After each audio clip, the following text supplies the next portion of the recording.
Evolise, la solution de gestion et de facturation pour les TPE-PME présente. Sud Radio, c'est bon à savoir. Sud Radio, c'est bon à savoir. Est-ce bientôt la fin du 1er mai chômé? C'est en tout cas ce que demandent les boulangers, fleuristes, bouchers ou encore poissonniers.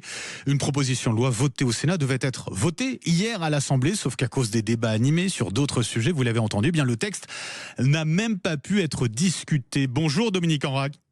Bonjour. Et merci d'être avec nous ce matin sur Sud Radio. Vous êtes le président de la Confédération de la boulangerie-pâtisserie française. Une réaction tout d'abord à ce qui s'est passé hier du côté de l'Assemblée, puisque vous attendiez beaucoup de ce vote. Vous êtes déçu ce matin, en colère ? Écoutez, oui, complètement déçu parce que en fait, on était dans une niche républicaine et donc ce dossier, on pensait qu'il allait passer. Et je pense que beaucoup de pensaient qu'il allait passer parce que les amendements sont empilés pour qu'on soit plus dans les temps. Enfin, la plus vieille ruse, je veux dire, du monde.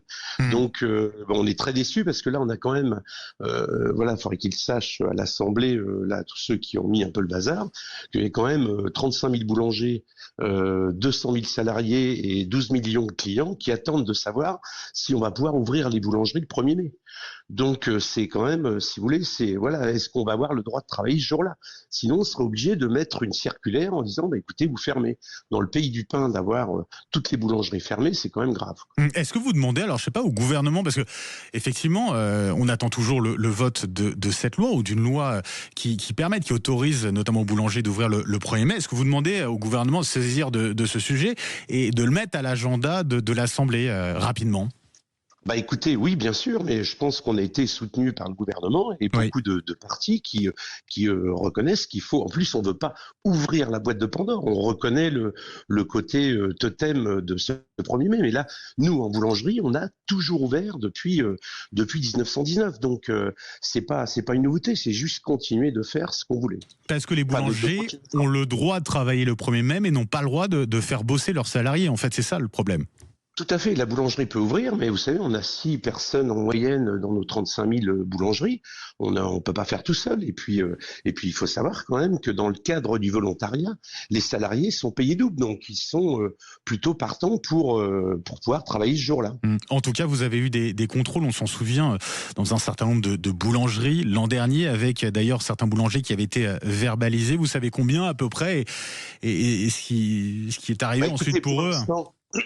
Pour l'instant, les boulangers qui avaient été jugés en Vendée ont été relaxés. Donc ça, c'est plutôt une bonne nouvelle. Ouais. Mais là, on a besoin d'un cadre réglementaire parce que chaque boulanger qui ouvre le matin et qui sait qu'il va peut-être prendre 750 € par personne qui travaille, 1500 par mineur, ils prendront pas le risque, bien évidemment. Vous avez parlé de cette question, d'ouvrir la boîte de Pandore, parce que c'est ce que craignent notamment des partis politiques, la France Insoumise, je pense, ou encore les syndicats. Je pense là à la CGT, à Sophie Binet, qui manifestait devant l'Assemblée nationale. Hier, ils disent en gros, oui, mais si on vous permet à vous de travailler le 1er mai, le problème c'est qu'on va demander après à tout le monde de bosser le 1er mai. Vous répondez quoi à Sophie Binet ou à la France Insoumise ? Écoutez, je comprends la position de les LFI, nous les ont dit quand on les a rencontrés. C'est comme si vous demandez à un gendarme d'être ivre et griller un feu rouge. C'est impossible. Mais il faut quand même qu'ils arrivent à comprendre que nous, depuis toujours, on a travaillé. C'était même pas un sujet chez nous, dans le sens où c'est même dans les conventions collectives. Ce jour est payé double et dans le volontariat. Donc c'est quand même pour les salariés, ils sont très contents de travailler le 1er mai. On a 11 jours fériés payés double et le 1er mai, on fait partie. Donc c'est pour ça que c'est pas une révolution du 1er mai pour tout le monde du travail dont on s'occupe pas. Nous on regarde la boulangerie, les commerces de proximité, tout ce qui fait que ce jour-là, même des consommateurs bien souvent sont contents d'avoir un commerce ouvert ce jour férié pour profiter. Dominique Enrac, un grand merci d'avoir été avec nous ce matin sur Sud Radio. Et donc voilà, je le rappelle, cette proposition de loi pour permettre notamment aux boulangers d'ouvrir le 1er mai, elle n'a pas été débattue, pas votée donc hier à l'Assemblée nationale. Merci Dominique Enrac. Je rappelle que vous êtes président de la Confédération de la boulangerie-pâtisserie française. Passez une très belle journée. Sud Radio, c'est bon à savoir. Avec Evolise, la solution simple et conforme pour la facturation électronique. Vous êtes bien sur Sud Radio, il est 6h53. Nous sommes vendredi et qui dit vendredi dit Maxime Liédo qui nous retrouve juste après ça.